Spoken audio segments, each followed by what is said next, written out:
What's up, everybody? Welcome to Tones Overthinks It, the show where I think too much to make up for the people who don't think at all. I gotta say, one of the reasons I started this channel was just how astounded I was that there were people in this world who they felt the need to artificially generate outrage over something that, let's be honest, any normal, rational person could care less about.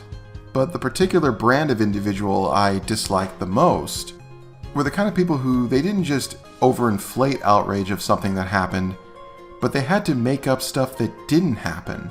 And it's one thing for, just some random little angry people on the internet to do just for a small audience in the small corner of society. But when people try to do it on a national level, for reasons I can't even begin to fathom, then it becomes serious. And that's exactly what we saw earlier this week. Right, 20 homeless veterans have been kicked out of an upstate New York hotel to make room for migrants being bused there from New York City. The CEO of the YIT Foundation, which is helping to house those vets, tells the New York Post, whether you agree with asylum seekers being here or not, we can't just ignore these veterans that are in our charge that we are supposed to protect. We need to put them first. Now, myself and I'm sure many people would agree with that statement, that our veterans do deserve our undivided attention. The problem here is, the story you just saw a clip from is a complete lie. A fabrication. The CEO of the YIT Foundation made this story up and proceeded to give this story to any news outlet that would take it no questions asked and further perpetuate it. And boy oh boy did they pick up on that story. You had the New York Post, Fox, CBS, even some state and local officials got in on this, all of them eager to get on camera and express their absolute outrage for this complete and utter travesty. And let me be clear, none of this happened. None of these people who've jumped on their soapbox to cry out in anger over this bothered to check if the very thing they were crying about was actually true. Now let me get one thing straight, I'm not here to make this a political video, I'm not out to attack right-wing media, but rather discuss a much larger issue, and that is the concept of confirmation bias. And confirmation bias is typically defined as processing information by looking for things that are only consistent with pre-existing beliefs. Effectively, people who search for evidence to prove something that they're already convinced is true, and they'll just point to the things that support it and ignore all the things that disprove it. All too often we've seen videos of sovereign citizens, First Amendment auditors, flat earthers, conspiracy theorists who, when they try to find evidence to support their claims, they're searching for evidence under the understanding that they're already correct. There's no room in their minds for the possibility that they're mistaken. So if they find information or a story or anything that seems to support their claims, they're not going to look closely at the inconsistencies, the holes in the story, or anything that could suggest that it's not true, because in their mind, they believe it's real. They need it to be real. They are so desperate to get some kind of intellectual victory to say, "Ha-ha, I was right all along," that they'll take anything, no questions asked. And it's one thing for individuals or small fringe groups to adopt this practice. It's another when you actually have major media outlets doing it. Because believe it or not, this story wasn't actually that hard to prove false. Local journalists found out practically on the day the story broke that the story was false by just asking the hotel that it allegedly took place at.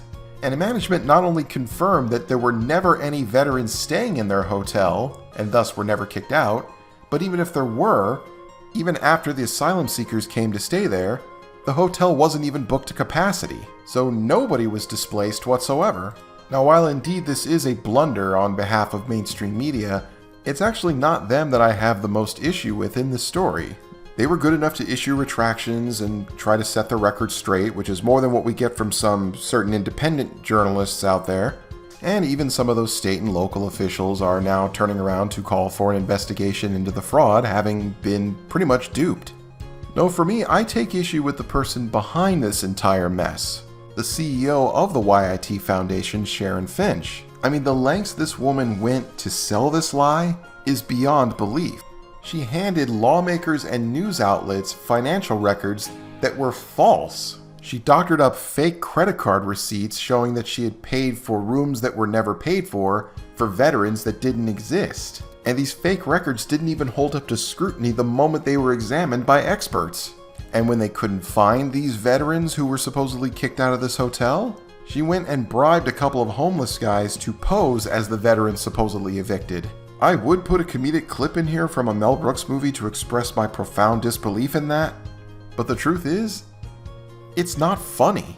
Because believe it or not, it wasn't all of those actions that has me upset with this person for what they did.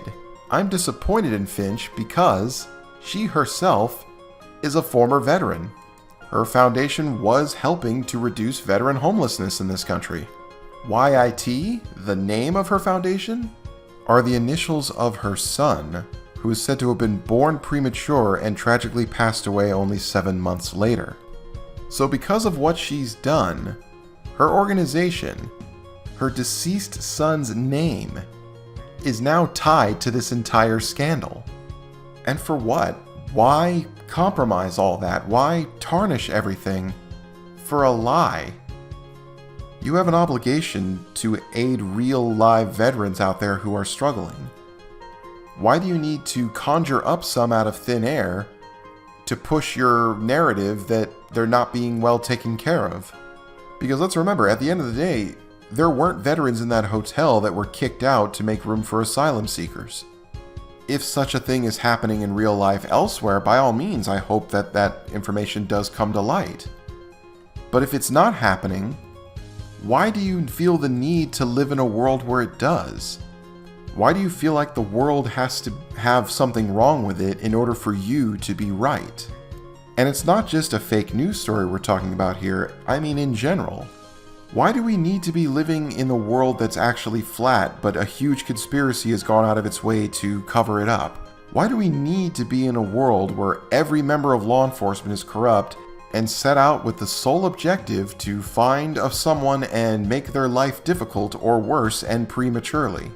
Why do we need to live in a country where apparently not being allowed to film yourself treating postal workers like trash is somehow the first unavoidable step to tyranny and authoritarianism? Why does over 200 years of law, order, and governance suddenly have to be fake and then we have to live in anarchy? There are real, serious issues in this world. We don't need to make up some out of thin air for ourselves. And yet we have people who do, people who just can't live with the world we're in and need some boogeyman to blame for their lot in life. And so any information or whatever they come across, they'll twist it, they'll use it to try to continue that narrative. And when there isn't any around, they'll invent it out of thin air because they need to, because they have to live in a world with problems that only they are aware of and only they can solve. Because if they had to accept the truth, that would mean accepting that they themselves are the problem. But then again, maybe I'm just overthinking it.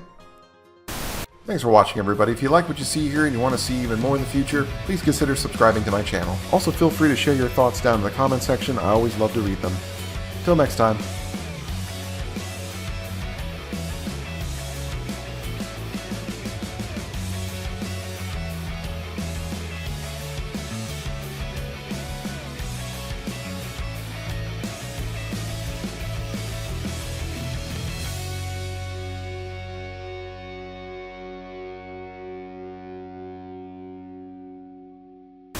You know, at the end of me making this video, I realized that headline from earlier actually says Finch is going to be under investigation for possibly lying about being wounded and receiving a Purple Heart, and yet her actually serving and receiving several decent commendations is on record and confirmed. So again, why ruin the perfectly good, legitimate story you have by replacing it with one that's false?